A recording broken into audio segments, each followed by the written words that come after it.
Welcome to Where Are They Now, the new CUNY Startups podcast where we sit down with alumni from our startup programs and discuss their experiences, delving into their journeys, aspirations, and the unique experiences that the CUNY Startups programs have offered them. Not just to recount success stories, but also to unravel the challenges, the lessons learned, and the moments that define their entrepreneurial path. All right, so welcome to Where Are They Now, Rashi. So would you mind just giving a little bit about your background and how you got into the startup game and what you do now? Yeah, sure. Thanks, Ethan. It's glad to be here. So just to give a little bit background, so we attended CUNY 3 years back. We attended the program. It was great. It helped us with a lot of the pitching, how to put a deck together, and basically start a startup, right? That was very beginning of the phases. Right now, at Cuddly Tails, we have progressed so much from that point beyond. So we initially had launched during that time when we attended the program, just in two cities, Jersey City and New York City. And within the last year and a half, 2 years, we have expanded to over 40 cities across US. So it has been a major change in terms of the cities we operate in, going from smaller communities to a bigger neighborhoods in different cities. So it has made a huge progress just from the users and cities and expansion standpoint. There has been also a lot of change in the services. And by change, I mean that when we started, it was very beginning in the sense we were just doing like walking and boarding services.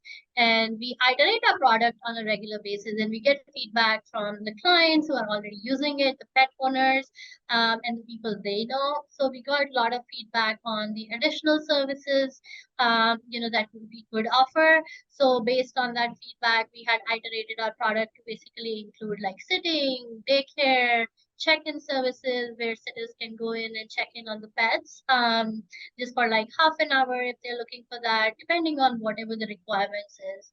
A lot of the pet owners also came back and asked us if we are able to offer cat services also. We had started just with dogs in the initial phases.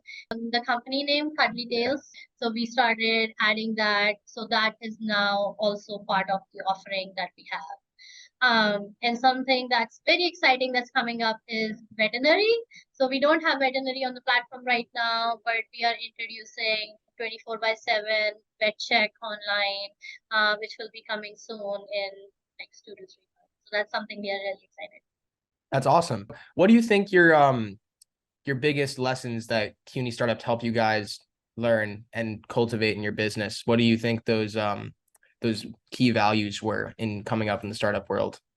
Yeah, sure. I think one of the biggest lessons that we learned very early on, and CUNY really helped us with that, was getting to understand what the customer wants, right? The feedback on what exactly they are looking for, what are the challenges that they are facing from the client perspective, and how our solution can basically help to resolve some of those.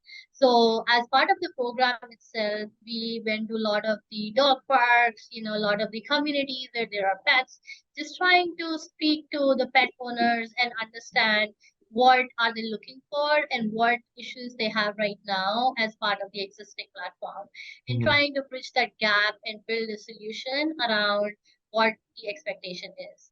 And we followed that process as we went along into expanding to different cities and trying to get the same customer feedback over a period of years. And that's how we improved on the platform that we have now.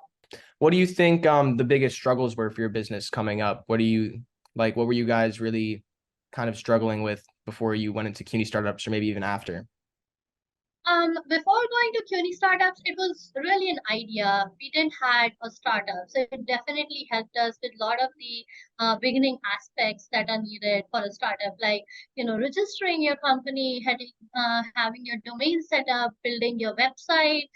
How do you work on just the conceptualization of what the product is going to look like, just the initial designs on how your platform will look like. So it has been a journey since, right? So we started really from scratch, from zero, and now we are at a place where we are expanding into the different cities. So CUNY Startups help to really put together that structure, or really the foundation that was needed to help a company start and grow.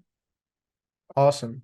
And how important do you think your team was in this aspect too, like surrounding yourself with the right people focused on the same goal?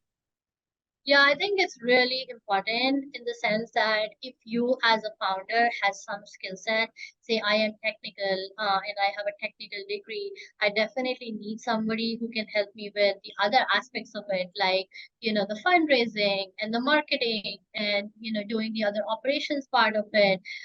So as a team, you can actually bring a lot of the different skill sets and different value to the table. And as a team, you can actually work it out. So my other co-founder, who is his name is Rahul, and he is highly into marketing.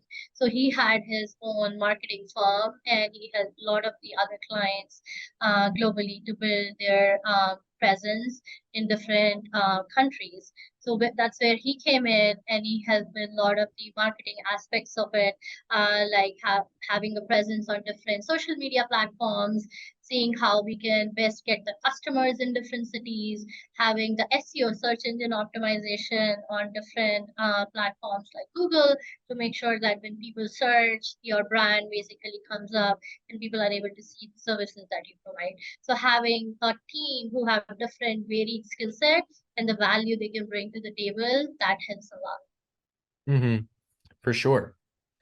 And what was your strategy for receiving funding for your startup? Because for a lot of college students, that's like the main problem and the first real challenge that they hit, trying to get funding for their business and trying to find investors. Yeah, I think there are different strategies for funding if you're starting really at the beginning. The first thing that we started was very small grants.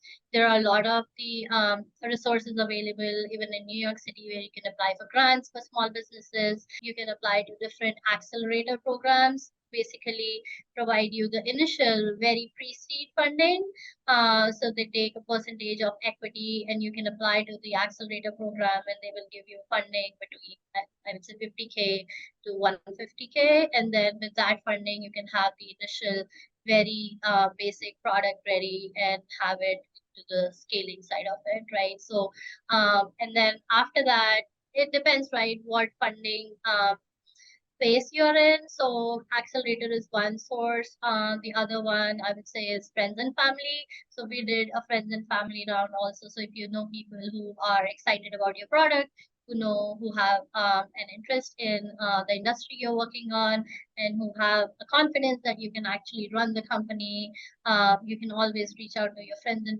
family and do a round. They can definitely help you to basically build your startup. And then after that, there are different other series, right, that comes into picture, like the seed round, you go to the investors, seed round, series A, series B. So that depends on what stage startup is in. For sure. And what inspired you and your partner to make this business? Like, were you looking at the market and you were like, oh, this would be a good industry to head into? Were you like just a really passionate pet owner and you saw a problem that you wanted to solve? Or what gave you guys the inspiration? Yeah, it was really from our own personal experiences. So I have a dog. His name is Sammy. He is a lab retriever. So when I moved to New York, it was really hard to take care of him all by myself because I had a full-time job.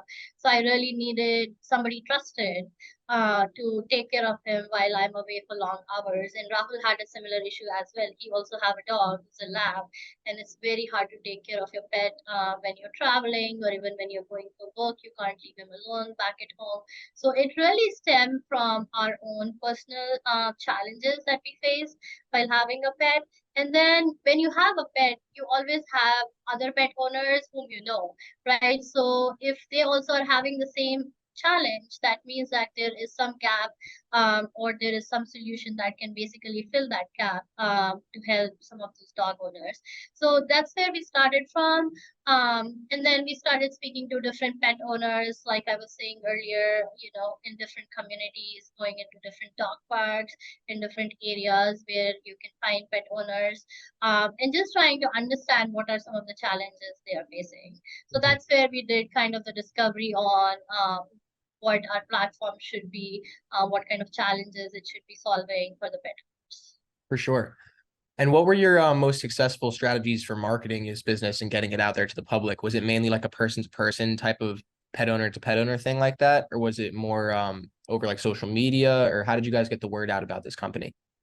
So it's a combination of multiple things. When we started just in one or two cities, the scope was much smaller, so we could actually do a lot of the in-person marketing, a lot of the flyer marketing. But then when we started growing to different cities, it's much harder to do in-person marketing. So that's where we moved to the social media. So we had all the social media platforms set up and doing some social media campaigns on each of those platforms. We also did the SEO optimization for our pages, which is on Google. So if anybody searches, they can find out the brand presence.